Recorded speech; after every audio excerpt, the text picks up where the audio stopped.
이렇게 과거처럼 이렇게 급등락하는 이런 사이클이 아니라 천천히 완만하게 우상향하는 사이클을 보여주는 것이 이제 핵심이기 때문에, 만약에 아까 전에 말씀드렸다시피 장기 계약, 또 파운드의 수익성, 그리고 고마진을 유지하고 있는 것들에 대한 실적 확인들이 된다면 삼성전자와 SK하이닉스도 마이크론처럼 안정적인 성장주로서 리레이팅이 시작될 겁니다. 삼성전자나 SK하이닉스는 배당 여력까지도 있는 성장주로서 전 세계적으로 각광을 받을 수 있을 겁니다.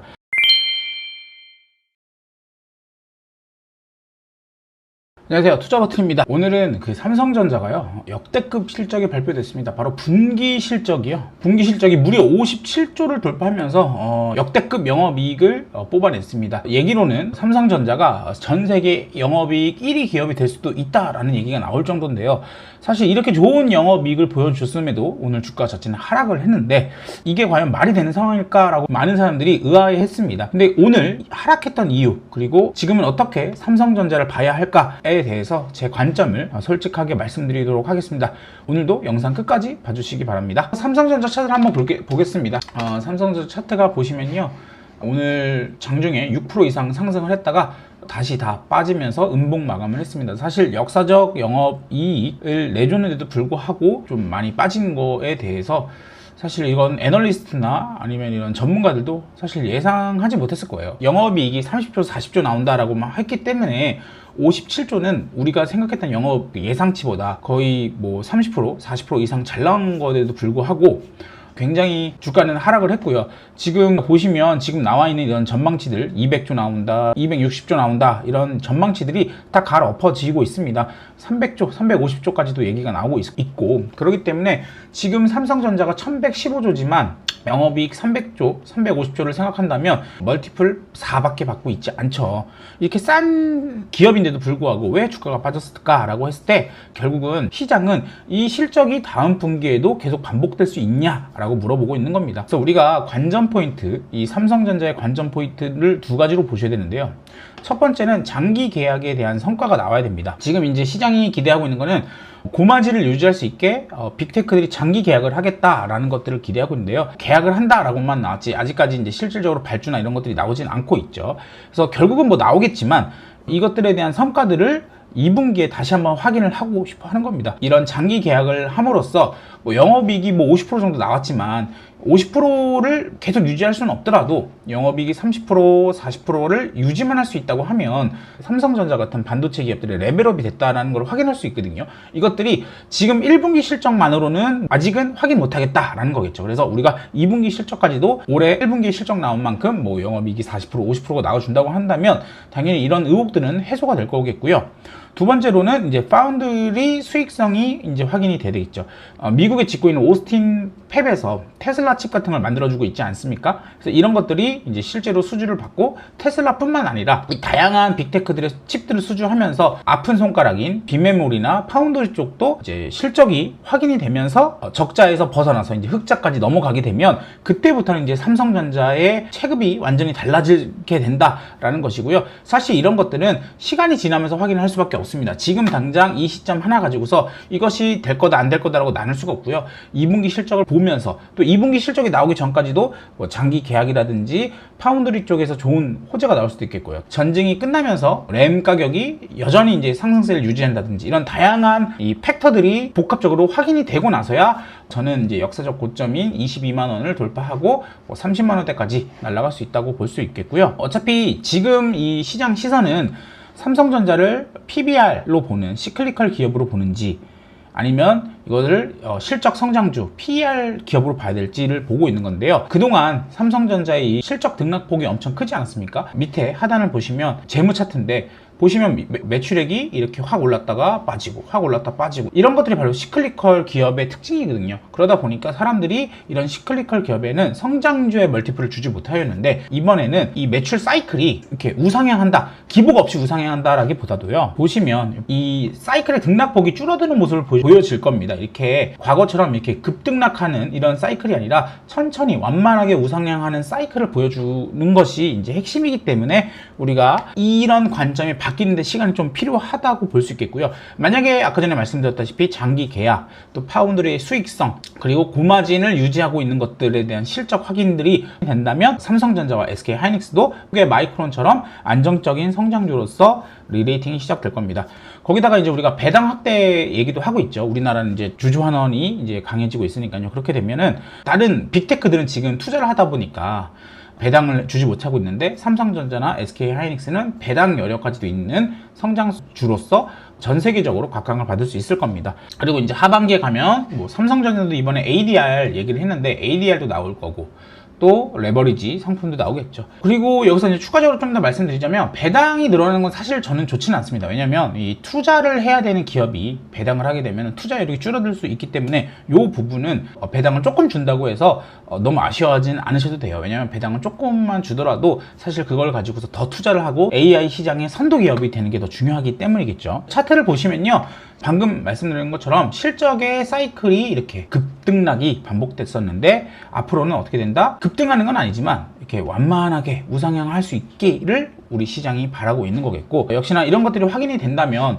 과거의 삼성전자 차트에서도 볼 수 있다시피 월봉 차트로 보시잖아요. 계속 왔다 갔다 왔다 갔다 그 이후로도 왔다 갔다 하는데 2017년에 뭐가 있었냐, 이때부터 이 메모리들의 사이클이 한번 레벨업이 됐던 시기입니다. 이때 뭐 전기차라든지 자율주행이라든지 또 이때 이후로 갔다가 갑자기 이제 비트코인도 그렇고 메모리를 많이 쓰면서 한번 레벨업이 됐죠. 그래서 그때 역시나 실적도 크게 올라갔던 것을 우리가 볼 수 있는데요. 그 이후로도 다시 이제 실적에 변동성이 있다 보니까 계속 이렇게 위아래로 변동성이 좀 많은 주가를 보여줬는데요.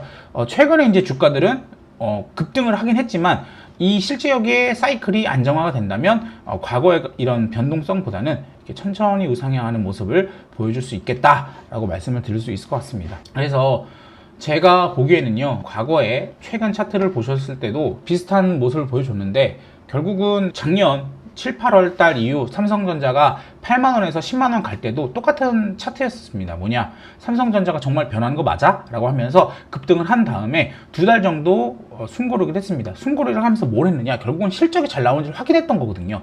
그런데 이 실적이 확인되고 나니까 어떻게 됐죠? 또 급등을 했죠. 그러면 지금 다시 실적이 잘 나왔지만 이 실적이 유지가 되는지를 확인해야 되기 때문에 이렇게 주가는 위아래로 횡보를 하면서 다음 실적을 기다리고 있다는 거겠죠. 그래서 여러분들이 지금 뭐 삼성전자를 공격적으로 매수해라 이런 것보다는요, 우리가 삼성전자는 우리나라의 어떤 등대 같은 존재이기 때문에 이 삼성전자의 앞으로의 흐름에 대해서 방금 말씀드렸던 이런 장기 계약, 그리고 또 고마진 유지, 배당 확대, 또 파운드리의 재부각, 수익성 개선 이런 것들이 확인이 되면 그때 우리가 삼성전자를 투자해도 늦지가 않고, 더불어서 우리가 삼성전자만 볼 게 아니고요, 이 삼성전자의 실적 변동성이 줄어들잖아요. 이렇게 줄어들게 되면 반도체 소부장들까지도 우리가 살아나게 된다고 보셔야 됩니다. 이게 단순히 멀티플이 올라갑니다 이런 걸 말을 하는 게 아니고요, 그동안 우리나라의 소부장들도요, 삼성전자나 SK하이닉스의 실적 변동성이 크다 보니까 유사한 흐름을 많이 보여줬습니다. 그래서 이제 다른 종목들을 보면 뭐 이렇게 리노공업처럼 우상향하는 기업들도 있지만 뭐 솔브레인이나 또 테크인 같은 기업들 보시면 지금이야 이 HBM 때문에 급등을 했지만 과거에는 이렇게 실적의 이 변동폭이 삼성전자나 SK하이닉스처럼 비슷했었거든요.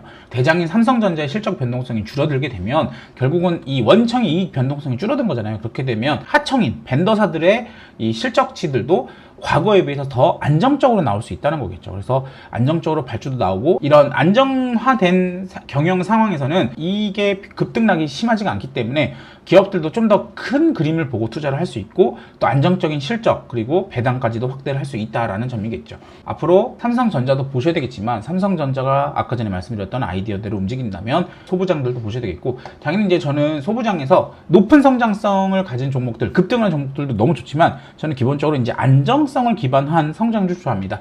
그래서 이제 제가 계속 말씀드렸던 TSE 같은 종목들은 역시나 실적치가 안정적이잖아요. 웨이퍼 관련된 테스트를 만드는 업체다 보니까 삼성전자의 실적이 늘어난다 그러면 결국은 칩을 많이 판다라는 거겠고, 칩을 많이 팔면 결국 웨이퍼를 많이 만든다는 거고, 웨이퍼 테스트 많이 하겠죠. 그러면 TSE 같은 종목들 우리가 눈여겨보셔야 됩니다. 재미는 없습니다. 뭐냐, 막 10배씩 급등하지는 않지만 안정적인 실적을 겸비했기 때문에 떨어지더라도 단단하게 좀 더 막아줄 수 있고, 상승할 때는 좀 더 안정적으로 우상향할 수 있는 종목이기 때문에 제가 말씀드렸고, 역시나 차트를 보셨을 때 최근에 이 3월 이후에 변동성에서도 오히려 많이 빠지지도 않았어요. 3월달 들어서 전쟁이 났지만 오히려 급상승을 했고요. 오히려 최근에도 이 상승세를 유지하고 있는 모습을 보여줬죠. 이게 바로 하방이 단단하기 때문에 버티고 있다. 이런 종목들은 삼성전자의 성장성이 확인이 되면 같이 급등할 수 있는 종목이다 라는 점에서 우리가 TSA라는 종목, 삼성전자와 함께 꼭 보셔야 된다 라고 말씀드릴 수 있겠고요. 제가 다음으로 말씀드릴 거는 이제 스페이스X 관련된 내용입니다. 이제 우리나라는 우주 관련된 종목들이 많이 빠지고 있는데요. 사실 미국 쪽은요, 우주 관련된 섹터들이 나쁘지 않습니다. 플래닛랩스나 로켓랩 같은 종목들도 단단하게 버텨주고 있고, 파이어플라이 같은 종목들은 신고가를 뚫어주고 있거든요. 그래서 제가 봤을 때 우주 테마주들 아직도 우리는 기억을 하고 있고 계속 보고 있으셔야 된다고 말씀드릴 수 있겠고요. 스페이스X가 5월 말부터, 여긴 6월이라고 왔는데 내용 보시면 이제 5월 말이라고 나옵니다. 그래서 5월 말부터 투자 설명회를 개최하고 다닙니다. 그러면서 세계 각국의 투자사들이랑 개인 투자자들에게 로드쇼를 한다고 하고요. 제가 봤을 때는 이 IPO, 사상 최대의 IPO지 않습니까? 그렇기 때문에 흥행을 하든 뭐 실패를 하든 결국은 5월달, 6월달이 될수록 더 많이 부각이 될 수밖에 없습니다. 그렇게 되면 관련된 섹터들, 우주 테마 섹터들 같이 보셔야 되겠고, 우주 섹터들이 많이 조정을 받고 있습니다만 역시나 저는 이 모멘텀을 생각한다고 하면 이 뉴스가 부각이 되고 사람들이 열광을 하면서 급등할 때 타는 방법도 있겠지만 어차피 일정이 정해진 거잖아요. 그렇다면 지금 구간에서 주가가 좀 전쟁 때문에 빠진 거기 때문에 우호적인 관점을 보유하고 있습니다. 역시나 이제 대장급인 종목들 위주로 세트랙I, 뭐 HVM 같은 종목들 위주로 보시면 되겠고, 아무래도 이제 대장보다 조금 낮은 체급의 기업들은 좀 많이 빠지긴 했습니다. 뭐 캔커, 에어로스페이스 같은 것들 많이 빠지긴 했지만 역시나 이제 이런 종목들도 섹터 단위로 움직이는 거기 때문에 스페이스X로 인해서 부각이 돼서 우주 섹터들이 급등을 하게 됐을 때 관련주들만 미리 알아두셔두면 좀 더 빠르게 매매로서도 대응 가능하겠고요. 역시나 저는 우주 관련된 섹터들 계속 관심 두시라고 말씀드릴 수 있겠습니다. 자, 그리고 마지막으로 제가 이제 어제 말씀드렸던 동국제약이라는 종목 다시 한번 마지막으로 말씀드리고 마무리하도록 하겠습니다. 동국제약 같은 경우에는요, 제가 어제 관심 종목에 꼭 넣어 두시라고 말씀드렸던 기업이겠고요. 당연히 이제 지금 제가 말씀드렸던 밸류는 이 화장품과 기본적인 제약 사업만으로도요, 현재 주가가 비싸지 않은 구간이라고 말씀드렸고, 단순히 이제 우리가 화장품 팔고 그냥 약만 파는 걸로도 영업이익이 1000억, 1200억씩 나오는 기업입니다. 그런데 이런 기업이 아직 시총이 1.2조 밖에 되지 않죠. 그렇게 되면 멀티플로 10배 밖에 되지 않는 기업이기 때문에 저는 싸다라고 말씀드릴 수 있겠고, 4월 9일 날에 기업 설명회가 있습니다. 기업 설명회에서 마이크로스피어 기술에 관련된 얘기를 할 텐데요. 여기서 만약에 좋은 내용이 나온다, 뭐 빅파마들과 뭐 계약을 할 수 있다라는 내용이 나오게 되면 지금 있는 이 본질 가치는 저는 1.5조라고 보는데, 여기에 알파로서 기업의 가치가 확 올라갈 수 있는 모멘텀이 될 수 있다라고 말씀드렸습니다. 물론 이제 당장 급등을 했기 때문에 부담스러우실 수 있겠어요. 그러나 이런 대시세가 나오는 종목들은요, 바닥에서 뭐 한 50%, 100% 정도 오르는 거는 사실 오른 게 아니겠죠. 그래서 이 종목은 우리가 계속 눈여겨보셔야 되겠고, 만약에 보유하고 있지 않다라고 하더라도 4월 9일날 동국제약 기업 설명회를 보시고, 이때 만약에 정말 좋은 호재가 나온다고 하면 그때 우리가 따라 들어가도 늦지가 않는다라고 말씀드릴 수 있을 겁니다. 역시나 이 동국제약도 제가 말씀드린 이유는 단단한 안정성, 매출액이 15년 동안 계속 우상향을 했고 영업이익도 꾸준히 잘 나와주고 있는 기업이 이제는 신약의 모멘텀까지 가져갈 수 있는 거기 때문에 부담 없이 접근할 수 있는 종목이라고 제가 소개해 드렸습니다. 자, 그래서 내일 트럼프가 이 이란에 대해서 최후 통첩을 하는 날짜죠. 뭐 또 유예할 수도 있고 어떻게, 사실 저도 모릅니다만 지금 분위기상 뭐 좋지는 않을 것 같아요. 하지만 지금 두 손 놓고 지켜보기보다는요, 이럴 때일수록 더욱 안정적인 종목들, 실적이 우상향하는 종목들을 찾아내면 됩니다. 아까 전에 말씀드렸지만 반도체 섹터들 다 빠진 것 같지만 TSA 같은 종목들은 오히려 빠지지 않았다고 말씀드렸죠. 이런 것들이 결국은 기본 실적이 안정적인 종목 중에서 지금 당장 전쟁 때문에 살짝 꺾였지만 이것이 전쟁이 해소가 되면 결국은 이 눌렸던 힘은 스프링처럼 튀어오르게 되거든요. 그렇기 때문에 여러분들이 이런 종목 계속 공부하고 종목 발굴하시고, 그리고 여러분들 이제 이런 것들을 발굴하기가 쉽지가 않으시다라고 말씀을 하신다고 하면 제가 이렇게 무료로 정보를 드리고 있는 텔레그램 운영을 하고 있습니다. 들어오시면요, 뉴스 해석이라든지 좋은 종목들을요 계속 제가 발굴해 드리고 있습니다. 무료로 편하게 받아보시겠고요. 입장 링크는 제가 댓글창과 영상 설명란에 달아두도록 하겠습니다. 유튜브 구독해 주시면요, 이렇게 좋은 영상, 좋은 정보 꾸준히 받아보실 수 있습니다. 자, 오늘 영상도 시청해 주셔서 정말 감사드립니다. 행복한 하루 되세요.